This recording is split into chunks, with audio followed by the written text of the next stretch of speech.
नमस्कार, सुनीता's किचन या माझ्या यूट्यूब चॅनलमध्ये तुम्हा सर्वांचे खूप खूप स्वागत आहे। आज आपण करणार आहोत नागपंचमी स्पेशल बाजरीचे नागदिवे। इथे घेतले मी 2 वाट्या बाजरीचे पीठ, पाऊण वाटी गूळ, विलायची पूड व जायफळ आणि थोडंसं चवीप्रमाणे मीठ। मीठ अगदी नावाला चिमूटभर टाकायचं आहे, कारण कोणत्या गोड पदार्थात थोडं मीठ टाकलं तर चव खूप छान लागते। सर्वप्रथम आपण गुळाचं पाणी करून घेऊ।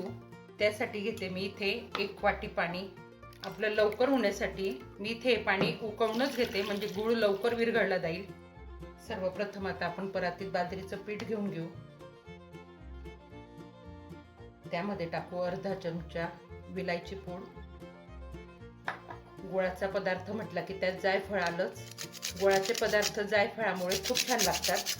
ते अगदी थोडंसं किसून घ्यायचं चवीपुरतं। जास्त झालं तर ते सुद्धा कडू लागतं। त्यामध्ये घेते मी 1 चमचा साजूक तूप। त्यामुळे नागदिव्यांची चव खूप छान लागते। आपलं गुळाचं पाणी उकळतंय तोपर्यंत छान एकजीव करून घेऊ।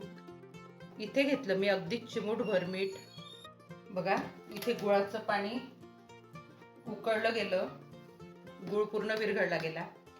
त्यात आता आपण हे गुळाचं पाणी घालून घेऊ। गुळाचं पाणी थोडं थोडं घाला, म्हणजे पिठाला किती लागतं काय लागतं। आधी हे चमच्यानेच हलवून घ्यायचं, कारण आपलं पाणी खूप गरम आहे। इथे मी बाजरीचं पीठ अगदी आपलं जे भाकरींना असतं तेच घेतलंय। काही असं वेगळं दळण्याची गरज नाही। बाजरीचे दिवे खूप कमी साहित्यात तयार होतात, पण ते खायला खूप छान लागतात।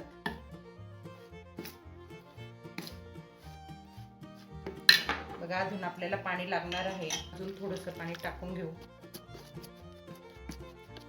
तुम्हाला जर वाटलं तुमचं पीठ पातळ होतंय, एखाद्या वेळेस वाटी कमी जास्त भरली जाते, तर त्यावेळेस अजून थोडंसं बाजरीचं पीठ त्यात घेऊन घ्यायचं।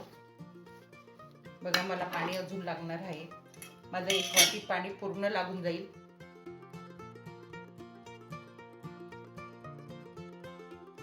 आता आपण पिठाला हाताने एकजीव करून घेऊ।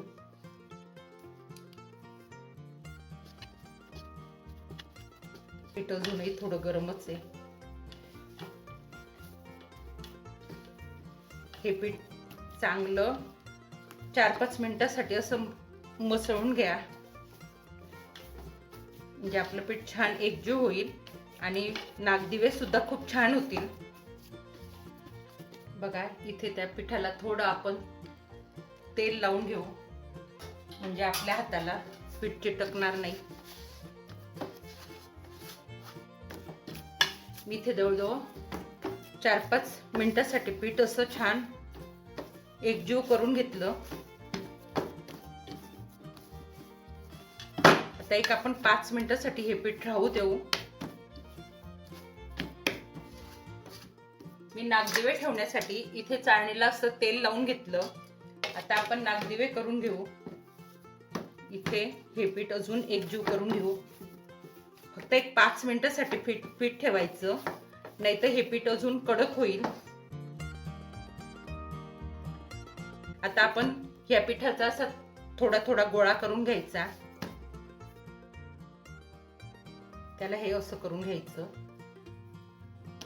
आणि मध्ये असं धरायचं। हा अंगठा असा मध्ये घालायचा आणि अंगठ्याने असा नागदिवा करत चालायचा, असं दाबायचं। हे बघा, आता त्या बाजूने पण तसंच करून घ्यायचं। खानदेशात आधी, म्हणजे अजून सुद्धा नागपंचमीच्या दिवशी चुलीवर तावा ठेवत नाही। चुलीवर, गॅसवर आधीच्या काळात तर चूलच होती। बघा, असं शेवटपर्यंत त्याला होल करून घ्यायचं, म्हणजे तो मध्येच छान शिजेल। का अशा प्रकारे आता आपण हे असे चाळणीत ठेवून घ्यायचे। मी आता अशाच प्रकारे सर्व नागदिवे करून घेते।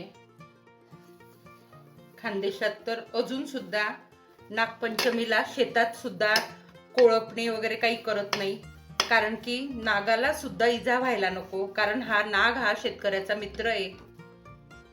त्या दिवशी जवळजवळ सर्व शेतकरी घरीच असतात. बघा अशा प्रकारे मी दुसरा पण करून घेतला. बघा मी अशा प्रकारे सर्व नागदिवे घडून घेतले. आता आपण त्याला कढईवर वाफायला ठेवून देऊ. इथे मी गॅसवर पाणी ठेवून घेतलं होतं. आता आपलं इथे पाणी उकळायला लागलंय. आता आपण त्या गॅसवर ही गाळणी ठेवून घेऊ, म्हणजे आपले दिवे छान वाफवले जातील. दिवे थोडेसे असे सुटसुटीत ठेवा, म्हणजे ते वाफवल्यावर अजून थोडे मोठे होतील. खाली कढईमध्ये पाण्याचं प्रमाण सुद्धा शिल्लक घ्यायचं, नाही तर आपली खाली कढईतलं पाणी संपून कढई जळू शकते. बघा इथे लगेच नागदिव्यांना वाफ आली. आता आपण इथे 10 मिनिटांसाठी वाफवून घेऊ. बघा इथे 7-8 मिनिटं झाले. आपण एकदा उघडून बघू आपले दिवे. अजून थोडे नरम आहे. दिवे झाले असं कसं समजायचं, तर आपले हे जे दिवे आहेत ते असे थोडे टणक होतात, कडक होतात. इथे आपला बघा दिवा अजून थोडा नरम वाटतोय. आपल्याला हे पूर्ण 10 मिनिटं वाफवूनच घ्यावे लागतील. आता मी पुन्हा झाकण ठेवून देते. इथे मी आता गॅस मध्यम आचेवर करून घेते. बघा आता इथे आपले दिवे बघून घेऊ आपण. आता बोट मध्ये जात नाहीये. आपले दिवे कडक झाले. जवळजवळ मला 12 मिनिटं लागले. थोड्या वेळ मी आधी गॅस जोरात केली होती. एक 4-5 मिनिटांसाठी मी मध्यम आचेवर वाफवून घेतले. आता इथे मी गॅस बंद करून देते. आता आपण हे थोडे थंड झाल्यावर काढून घेऊ. तयार झाले आपले खानदेशी पद्धतीने नागदिवे. छान कडक झाले ते. मी तुम्हाला एक तोडून सुद्धा दाखवते. बघा पूर्ण छान पोकळ झाले ते. हे दिवे खिरी सोबत खाल्ले जातात. तुम्ही खीर या सोबत तोंडी लावायला गंगा फळाची भाजी सुद्धा करू शकता.